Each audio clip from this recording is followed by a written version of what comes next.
Agora vamos comentar um pouquinho como é que fica aí a questão do ganho de capital. Então nós já falamos aí das novidades, os principais cuidados. E claro que tem outros cuidados, mas elencando sempre os que são mais relevantes. O ganho de capital, gente, a gente ouve cada coisa, a gente vê cada coisa por aí quando a gente aborda esse tema, e a gente percebe que não é tão complexo, mas ele tem muitas nuances para ficar perfeito. Às vezes a gente pensa, estou isento. Daí você continua lendo a norma e você descobre que não está, porque não contemplou tudo que a norma pede, tudo que a lei pede. Aqui, primeira situação, vamos mostrar, já tentar conversar um pouquinho, mostrando como que se dá a apuração do ganho de capital. Toda vez que nós fizermos alienação de qualquer bem, de qualquer direito, nós estamos obrigados a apurar o ganho de capital. E o ganho de capital, gente, ainda tem muitos que imaginam que ele deve ser apurado quando se faz a declaração do imposto de renda. E não tem nada a ver com o imposto de renda. O ganho de capital tem que ser apurado no mês que nós fazemos essas alienações e recolhido até o último dia do mês subsequente. Então veja aqui, onde nós já podemos começar a pensar. O custo de aquisição. O custo de aquisição é importante porque ele vai me dar o quanto eu vou ter como base de cálculo para aplicar a alíquota dos 15%. Veja, se nós estamos diante de 400 mil que nós pagamos pela compra desse imóvel, por exemplo, não é só este valor que compõe a base de cálculo. Tem muita gente que pega o valor que está na escritura pública e lança na declaração e está dando um prejuízo aí para o contribuinte, até porque tem outras coisas, outros gastos que nós podemos adicionar ao custo. Mas isso eu já vou falar na sequência. Veja, se nós estamos aqui, compramos por 400, vamos fazer a venda por 600 mil, a grosso modo, nós vamos fazer esse cálculo aqui. 600 menos os 400, 200. Vou fazer o quê? Vou aplicar a alíquota de 15%, tá? E vou recolher até o último dia do mês subsequente. Agora, isso é só grosso modo, tem um monte de situações que a gente precisa analisar. Eu vou começar a falar o que faz parte do custo de aquisição, porque tem muita gente que poderia reconhecer um valor maior como custo e não reconhece. A maioria das circunstâncias, quando a gente pega uma declaração de imposto de renda, você vai ver o custo que está declarado um imóvel desse, é o valor que está na escritura. Tá? Vamos ver o que compõe esse custo? Olha aqui. Primeiro, o custo ele é formado pelo valor pago na aquisição. Tudo que nós pagarmos até o momento que este bem, que este imóvel esteja disponível para uso, é o custo de aquisição. Então veja, se nós pagamos 400 mil ao vendedor, começamos com esse valor. Mas veja aqui pela frente, vamos fazer construção, vamos fazer ampliação, vamos fazer reforma, também compõe o custo na sequência. Então eu vou formando um custo. Agora detalhe, gente, quando a gente quer lançar ampliação, quer lançar reforma, o fisco exige que estes projetos sejam aprovados pelas autoridades competentes, prefeitura, etc. E ainda nos exige o recolhimento do INSS sobre essa obra. Caso contrário, não devemos reconhecer o custo da construção. Então tem que cuidar bastante, que não basta dizer eu gastei, eu investi, eu comprei material de construção. Os dois critérios para ficar perfeito, o projeto deve estar, as plantas devem estar aprovadas e ainda você tem que provar que recolheu o INSS sobre a mão de obra. Aí está perfeito. E somando tudo isso, inclusive o INSS, inclusive todos os gastos que você teve, você vai adicionar. Pequenas obras dispensa toda essa formalidade, mas veja, a maioria dos contribuintes, eles não agregam esses valores, por exemplo, com pintura, pequenas reformas. É pouquinho, nem vou colocar. E você pode, claro que você tem que ter documento idôneo, nota fiscal e etc. e ter condições de provar esse pagamento. Olha outra questão que compõe o custo, corretagem referente à aquisição. Nós pagamos o corretor, sei lá, o valor X, esse valor pode ser adicionado ao custo. Se você não quiser, tudo bem, mas pode e vai reduzir o ganho de capital lá na venda. Então, o segredo já começa na compra. O segredo não está só na venda, planejar a venda. Tem que planejar e me organizar bastante em relação à compra. Gastos com realização de obras públicas. Você pagou asfalto que passa na frente da sua casa, você pagou, sei lá, meio fio, você pagou esgoto, se é que você pagou, se você não pagou, não. Então, todo o desembolso que você teve com aquelas famosas contribuições de melhoria previstas no CTN, você pode adicionar ao custo de aquisição. Então, tem que cuidar bastante, que aqui nós podemos estar perdendo bastante dinheiro com o dia que nós formos vender. O imposto que nós pagamos para transferir esse bem, seja o ITBI, seja o TCMD, sei lá, da maneira que você recebeu esse bem, esse imposto compõe também o custo. Oi?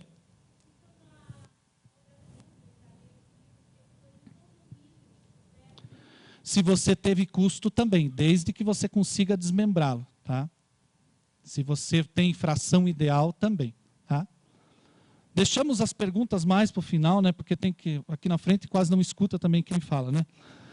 Beleza? Então aqui nós temos que pensar assim: cuidado com os documentos têm que ser idôneos, nota fiscal, conseguir comprovar. A Receita aceita, por exemplo, alguns, quando a gente não tem a nota, ela aceita outros, mas desde que sejam idôneos, por exemplo, cópia de cheque, ou transferência bancária, ou boleto, etc. Ok? Vamos ver como é que a gente apura esse ganho de capital. Como é que nós fazemos essa apuração? Veja, o ganho de capital, gente, ele se dá. O fato gerador, vamos chamar assim, que o contador gosta dessa palavra, o fato gerador do ganho de capital, ele está elencado, tá, na lei. Eu vou mostrar quais são esses fatos, em que momentos eles acontecem. Está meio ruim esse microfone, vamos ver esse aqui. Bom, vamos ver se vai em frente. Aqui, gente, alienação de bens e direitos. Só que a alienação, a primeira coisa que vem na nossa cabeça é a venda. E não é só a venda, tem várias situações que nos obrigam a apurar o ganho de capital. Vamos elencar aqueles que são os mais usuais, aqui mais comuns. Primeiro, cessão ou promessa de cessão. Então significa que um contrato particular de cessão também deve ser apurado o ganho de capital. Depois, nós temos aqui a compra e venda específica, tá? Tem que ser apurado. Permuta, gente, eu vou falar das permutas. Tá? Esse microfone está bem ruim, né? Em que circunstâncias nós temos isenção? Tá? Mas eu entro em detalhes daqui a pouco quando eu vou falar da permuta. Adjudicação, tá? É um outro instrumento jurídico que também exige que nós façamos aí a apuração do ganho de capital. Depois nós temos desapropriação. Aí tem alguns casos de desapropriação, inclusive tem isenção, tá? Mas eu vou mostrar na sequência. Dação em pagamento. Tá? Tem que cuidar, gente, por exemplo, a permuta. Quando você faz a permuta, somente tem isenção as permutas, que eu vou mostrar para frente, quando elas são de unidades imobiliárias. Tem gente que permuta uma casa por um barco e acha que tem isenção. Ah, não teve torna. Ah, não tem base legal para isso. E detalhe, gente, quando nós fazemos uma permuta, tá, e essa permuta, a escritura pública ou documento não for de permuta, ele é considerado dação em pagamento. Você deu alguma coisa e recebeu outra em troca. Então tem que cuidar, porque aqui as formas jurídicas também devem ser bastante observadas. A última situação, gente, aqui, procuração em causa própria. Você vendeu o bem, mas não fez nenhum documento, deu uma procuração para esse cidadão, e esse cidadão pode, inclusive, transferir esse bem para o nome dele. Opa, se ele pode, inclusive, transferir para o nome dele, você está diante da procuração em causa própria. Você que foi outorgante dessa procuração, você está diante da apuração do ganho de capital. Isso aqui acontece bastante. O cara fala, estou tranquilo, só dei a procuraçãozinha, o cara nem transferiu ainda. Esta procuração é suficiente para desencadear aqui o ganho de capital. Então tem que ficar atento. Estas situações que eu vou mostrar agora, gente, elas só vão ter ganho de capital se você transferir, se você usar destes instrumentos que eu vou falar, por valor superior ao que está na tua declaração do imposto de renda. Vamos ver quais são? Olha a primeira aqui, ó. Sucessão causa mortes. Então, quando isso acontece, os bens do decujus, por exemplo, se você transfere eles para os herdeiros pelo mesmo valor do custo de aquisição, não há de se falar em imposto de renda. Agora, quando você aumenta o valor deles, você está diante do ganho de capital e tem que pagar. Doação. Aparentemente, diz assim, doação não tem ITCMD. Sim, desde que o valor da doação seja pelo mesmo valor da declaração. Mas antes de começarmos nosso bate-papo, uma colega até perguntou, Laudelino, pagamos o ITCMD sobre uma base, tá? Tem que pagar imposto de renda porque a base é maior do que estava informado no meu imposto de renda? Não, desde que você transfira ele pelo mesmo valor. Recolher o ITCMD por um outro valor não significa que você possa reconhecê-lo por um valor maior em quem está recebendo essa doação. Tem que ser pelos mesmos valores. Se for acima, tem que recolher os 15%. Na dissolução da sociedade conjugal também. Então, vamos separar os bens, vamos dividir esses bens, partilhar esses bens. Se for pelos mesmos valores do custo de aquisição, não há de se falar em ganho de capital. Caso contrário, sim. Então aqui, eu até preparei aqui dizendo, olha, cuidado, não transfira por valor superior ao que está declarado no teu imposto de renda. Ok? Vamos ver então como é que se dá aí, quais são os casos de isenção que nós temos em relação ao ganho de capital. O primeiro caso, gente, nós chamamos aí, isso é previsto até na Constituição Federal, chama-se desapropriação para fins de reforma agrária. Detalhe, gente, eu recebi uma pergunta, acho que foi ano passado, e uma pessoa falou assim em São Paulo, olha, nós tivemos a propriedade, foi totalmente desapropriada para fins de reforma agrária. Então, logo eu estou isento. Eu falei, você está isento só da terra nua, não é de todas as propriedades. Tá? Então tem que cuidar, a desapropriação para fins de reforma agrária é só da terra em si, e não das edificações que lá constam e as quais deve ser apurado o ganho de capital. Indenização por sinistro, furto, roubo, essas, claro que são reparatórias, elas estão dentro do campo da isenção também. A venda de imóveis adquiridos até 1969, ou anterior. Então, todos os bens adquiridos até 1969, que forem vendidos, independente do montante do ganho de capital, esse ganho de capital está isento, não há de se falar em recolher. Aqui, gente, existe uma discussão, e hoje se discute bastante, aí um bem que eu recebi em herança, qual é a data que vale? Tá? Pacificamente para a Receita Federal, não é a data lá do seu pai que te deu isso em herança, do seu avô, é a data que você recebeu em herança. Agora, aí, discussão jurídica dá para criar bastante, mas pacificamente é dessa maneira. Aqui temos o quarto, é a redução do ganho de capital para os imóveis que foram adquiridos de 1969 para frente até 1988. Então você vai perceber no material que 1970 tem redução de base de cálculo em 95%. E aí vai de 5 em 5 até chegar a 1988. Então, aqui nós podemos dizer assim, isso é uma redução parcial, não é total. A isenção não chega a ser total. Integralização de capital. Então, se você está levando um bem para dentro da tua empresa, para integralização de capital, evidentemente também não há a apuração do ganho de capital, não é necessário, porque está dentro da isenção também, você não precisa recolher. Claro que tem que levar pelo valor que está efetivamente declarado dentro do imposto de renda. Aqui, permuta de unidades imobiliárias sem recebimento de torna. Tá? A figura da torna, gente, toda vez que você faz permuta e não há recebimento de torna, então você não teve ganho, efetivamente permutou uma unidade imobiliária com outra. Detalhe, gente, a norma não prevê isenção a não ser para unidades imobiliárias. Ele até cita o que seriam unidades imobiliárias, terreno, casa, apartamento, chácara, etc. Mas para outros bens, não tem a figura da permuta. Eu vou trocar um barco por outro barco. não tem a figura, tem que apurar o ganho de capital como se fosse dação em pagamento. Então tem que ficar atento. Aqui da permuta, já falei que a escritura ou documento que nós vamos fazer para caracterizar essa permuta, ela deve ser instrumento de permuta. E hoje os cartórios, a maioria deles, eles não querem fazer escritura pública de permuta. Se vocês forem fazer, vocês vão ver que eles não querem fazer. Então tem que ficar bastante atento a essa questão da permuta também. Aqui, nós temos aí a alienação de um único imóvel. Tá? Esse limite está congelado faz um monte de tempo.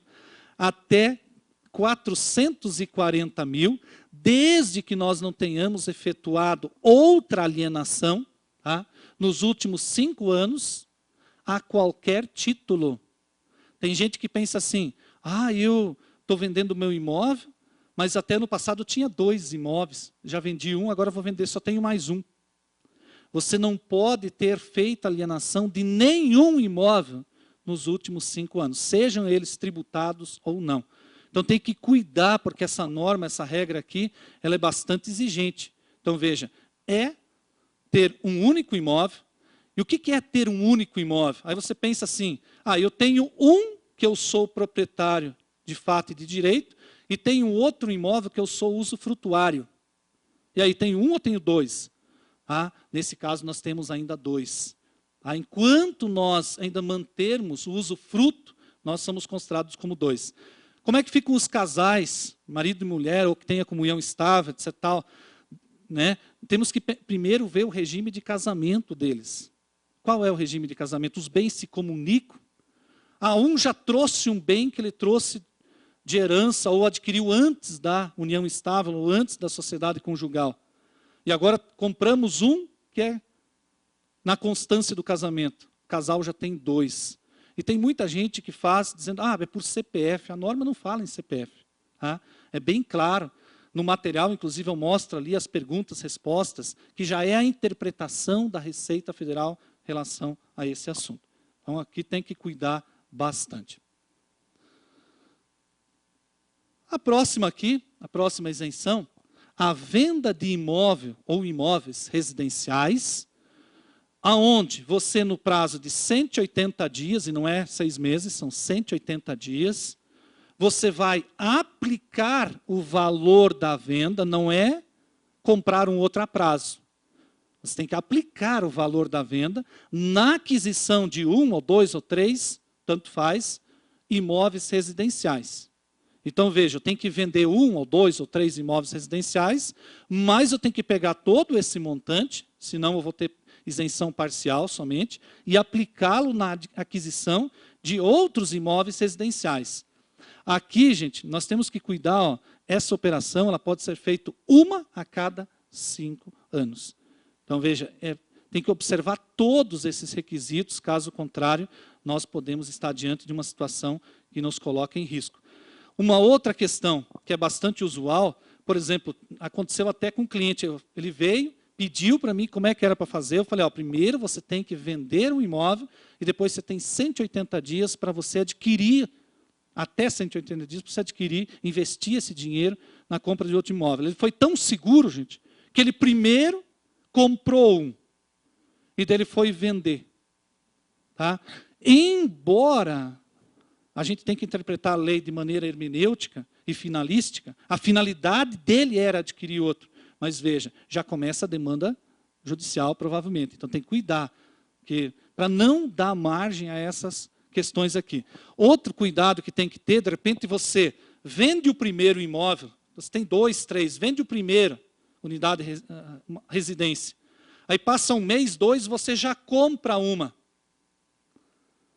E aí depois você quer vender um outro e quer aplicar na compra de um outro. A partir do momento que você realizou a primeira compra, dali para frente, você já está fazendo a segunda operação em menos de 5 anos. Então não pode, você pode fazer uma única operação. Tem que planejar bem, tem que ter muito cuidado para contemplar tudo. Então, venda de unidades de 1 ou 2 ou 3. E detalhe, gente, tem muita gente que vende terreno e quer comprar apartamento achando que vendeu uma residência. Terreno não é residência. Então tem que cuidar, porque caso contrário, a gente pensa, vou vender um apartamento e vou quitar a dívida de um outro imóvel que eu tenho. Também não pode. Então tem que ter a questão da aquisição. Vamos completar um pouquinho isso aqui, ó. Veja aqui, ó. A isenção não se aplica para quitar total ou parcialmente algum débito que você já tenha referente a um bem que você já adquiriu. Não tem base legal para essa aplicação. Então, cuidado. Aí eu vendi um apartamento e vou quitar o débito que eu tenho de um outro apartamento, parcela, etc. Tal. Não pode.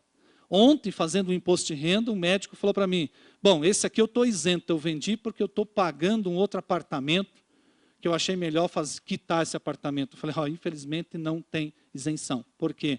Porque ele não adquiriu, ele meramente fez a alienação e começou a quitar débitos, e isso não tem previsão. Também não dá para vender uma casa, uma residência, e querer comprar um terreno. Ah, mas eu vou construir, mas não pode. Então tem que cuidar, tem que já ter a característica de uma unidade residencial. A dúvida é, quem determina se é uma residência ou não? E a norma diz o seguinte, que quem determina é sempre o local onde ela está localizada, a prefeitura daquela região que determina. Então, é dessa maneira que nós temos que pensar. Outra, também não podemos vender uma residência e comprar uma vaga de garagem, por exemplo. Agora, eu poderia vender uma residência e comprar um apartamento e a vaga de garagem. Aí tudo bem. Agora, só a vaga de garagem ou só o box de estacionamento também não contempla essa isenção. Então, todos esses detalhes têm que estar todos observados para que a gente não tenha nenhum tipo de problema. Aqui, a isenção. Ainda temos alienação de bens de pequeno valor. Esse limite, gente, é por mês. Então, se você alienar até R$20.000 no mês, por exemplo, de ações negociadas no mercado de balcão, por exemplo, então você está dentro do limite de isenção. Agora, tem que cuidar com esses outros bens, porque bens de mesma natureza somam-se. Por exemplo, o cara vende um veículo por 20, depois no mesmo mês vende outro por 25. Somam-se os valores para ver se está dentro do limite de isenção. E de repente a pessoa pensa, ah, eu vendi o carro, eu vendi isso, eu vendi aquilo.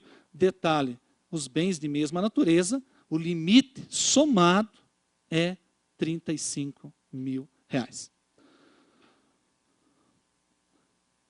Aqui, gente, isso aqui é uma coisa assim que, na maioria das circunstâncias, quando você faz uma alienação a prazo, nós temos uma tentação, né? Eu sempre falo que acho que cada contador tem um capeta do lado, né?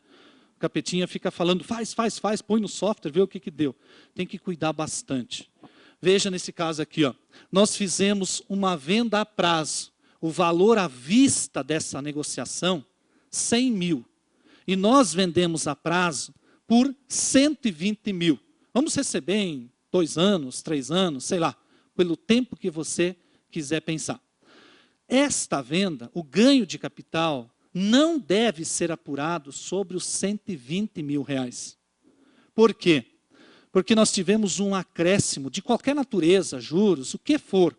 Temos algumas exceções quando nós trabalhamos com bens fora do Brasil, que temos a questão da variação cambial. Mas eu vou primeiro comentar aqui a questão dentro do Brasil. Você vendeu, teve um acréscimo nessa venda, veja, o ganho de capital, se você receber parcelado, você apura e recolhe parceladamente. Mas veja, o valor da venda é 100 mil. Então eu vou apurar o GCAP somente dos 100 mil. Claro que pelo regime de caixa. À medida que eu vou recebendo, eu vou recolhendo proporcionalmente.